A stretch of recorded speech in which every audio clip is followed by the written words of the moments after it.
Shoto Todoroki, son of Endeavor and a student at UA. Todoroki is one of the coolest characters you'll see in My Hero, and that isn't a pun, I swear.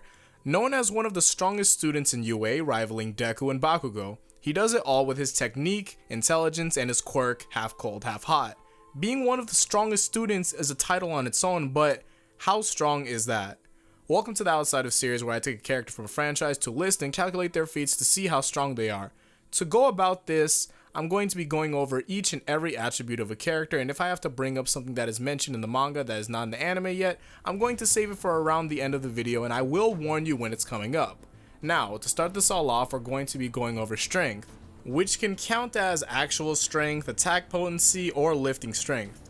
Shoto's ice is incredibly strong when it comes to these fights. It has height, it has width, and both with speed. In the span of 7 seconds, he covers the side of the tournament with his gigantic pillars of ice. Compared to large buildings, this tournament is a giant, and with how tournament sizes usually go, you can see this tournament ranging in about 250 to 300 feet. With the distance that it went, I can say that an ice attack of this caliber should be around city block level. With the feat in the manga, I can say that he'd easily be around multi-city block or possibly small town level, depending on the fire, but I'll talk about that later. I want to talk about comparison to other characters in Shoto's quirk. See, Todoroki can have certain city block feats when it comes to his ice, but what does that say about his fire? It took Todoroki 7 seconds to create those large ice pillars, but it took 3 seconds to melt the enormous ice that he was sending at Deku. We had established in my Deku video that he's been around city block level, and that's with rounded calculation. Off of comparison alone, Todoroki would obviously be above Deku around this time since he beats Deku and doesn't bother against Bakugo, which is someone who he could have easily beaten but purposely didn't, seems to. If anyone wants to combat that, Bakugo's ability relies on sweat. He doesn't do that well in the cold. That's even in his whole character guide or whatever. If Todoroki wanted to, he could freeze Bakugo or around him to where he can't sweat enough to create potent attacks, but that's neither here nor there. Off of feats and results, Todoroki is the strongest student altogether during that time, and that's only with him using his freeze side of his quirk, but his fire side is equally as strong. He just hasn't had time to work on it yet, unless you read the manga, but even when not working on his ability, he does reasonably well with it. Todoroki's ice is a force you don't want to mess with, but Todoroki melts the ice and uses the shock to help impact the blast of fire. The heat of the fire must be ridiculous to melt that much ice in that short amount of time. I focus on the melting due to how crazy that is. You can see for yourself that even if you put lava on ice, it won't melt all of the ice immediately, and to do that in 3 seconds is a thing of its own. Now, I'd want to talk about speed next, but I want to go over durability. Not just durability of Todoroki, but the durability in My Hero. This is something I didn't seem to take into account due to something not making sense, but it's anime, so it's going to do that, and since it's anime, it means that things in there that do happen are possible for said characters, meaning when it comes to getting hit by things that would blow away buildings, and it doesn't destroy that person, that means that they have that level of durability. Todoroki had taken a full-on punch in the stomach from Deku, who was flicking away Todoroki's blasts of ice. While his fingers were damaged, his punch at that moment had been potent enough. If the flicks alone could destroy large portions of ice like it's nothing, then that means that he should be strong enough in that moment. If this isn't enough, which I wouldn't think so, think about the fight between Uraraka and Bakugo, where Bakugo can completely atomize a large quantity of these big rocks, and he doesn't completely disintegrate Uraraka, or Uraraka, Uchako, that is such an odd name. The argument could be that he's holding back, but when it comes to further chapters in the manga, you could tell that not everything can be solved with quote-unquote holding back, or quote holding back end quote, even though people go through worse attacks and aren't affected in the way a normal person could be. So what I'm trying to say is, getting hit by a city block level attack and being fine probably means that you have city block level durability. I mean, that's not the first time that's been said or used, though you do get certain things that show sense and take it away at the same time, but I've learned to let go with things like that. The next thing to go about is speed, which is also different with Todoroki since he doesn't have to run anywhere. With access to his ice, he can skate anywhere needed, but how fast can he output ice? I actually wanted to challenge what I said about the whole 7 seconds output thing, and I ended up going about My Hero all over again, and then I saw the Aizawa fight where In the blink of an eye, he creates an ice pillar around the same size or larger than the one that we had seen at the UA tournament, which means that it was probably faster than the anime made it seem, because they made a blink of an eye turn into 5 seconds, and I'm sure that no one really blinks for that long. So that means that not only is Todoroki fast with his quirk, he's fast and potent with it, because imagine blinking and a pillar of ice the size of an Olympic stadium had just shot right through your chest.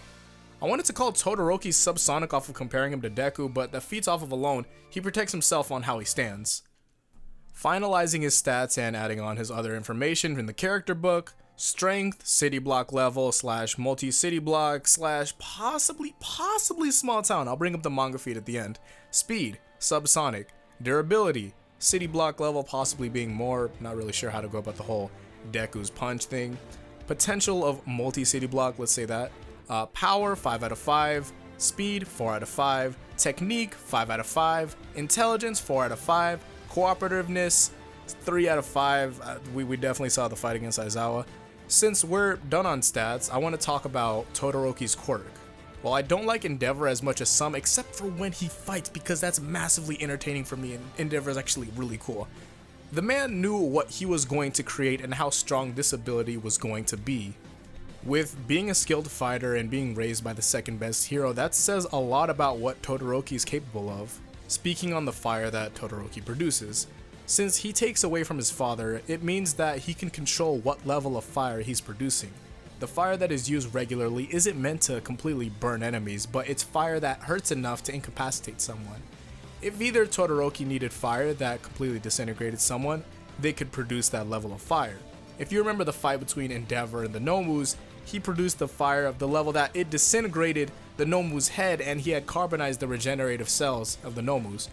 Though I'm not sure on how powerful Todoroki's fire is on the first use, since he had melted these gigantic pillars of ice that in the span of time it takes you to charge and blast a sneeze. That was kind of terrible terminology, but you get my point. I also want to remind you that this blast of fire was heavily helped by the immediate melting of the ice, which had caused some sort of thermal shock that would contribute to the blast of fire. I can see Todoroki in the future mastering his quirk to where he's doing things like messing with thermal shock in his fights, because Todoroki is a strong character and I hope to see a lot of him in the future. And I also hope that those waiting on season 3 for the anime that's coming out in April read up on the manga like just a bit. So this is where I'm going to talk about the manga feed. If you guys don't want to be spoiled, have a good day, follow my Twitter and Twitch, and I'll see you guys in the next one. Now for the manga feed. It doesn't seem like much, but it's during the school trip arc where the villains are coming through and attacking the students on their trip. This must be Todoroki's largest blast of ice, and this is done in a life-threatening situation against Mr. Compress. My thing is that Todoroki hasn't gone out of his way before to do something as large as this due to the situations he's been in. The other blasts were in areas where you would want to keep damage at a low scale to not affect any places of importance or residence. Since this was happening in the forest, this is Todoroki giving a lot of what he has in that instance. While I'm not sure on how much time it took to create this ice and what it looks like as a whole, different parts of the manga keep it in the background, which makes me think that it's going to show off more when it comes to the anime, so I'm going to be waiting on that. Thank you guys for watching. If you guys want to see another character from My Hero, leave a comment, or leave a comment on a different character, putting their franchise and all that. Until then, I'm going to be reading up even further, so I hope you guys enjoyed that all. If you guys want to support the official release, or you're interested in things like JoJo, Yu Yu Hakusho, or even video game stuff, then I would recommend you to check out my Amazon store, where if I see myself getting it, I'm adding it on the list as a recommendation for you guys to get it. If interested, you can join my Discord. That's where you can probably find some people that share the same interests as you on anime or games. Follow me on Twitter if you haven't, because I don't really bring it up on these videos, and you can follow me on Twitch if you want to see me play some games. I recently finished Kirby, Nightmare in Dreamland, and I'm going to be going to play Kirby and the Amazing Mirror next. I'll see you guys in the next one. So until then, peace out, and Godspeed.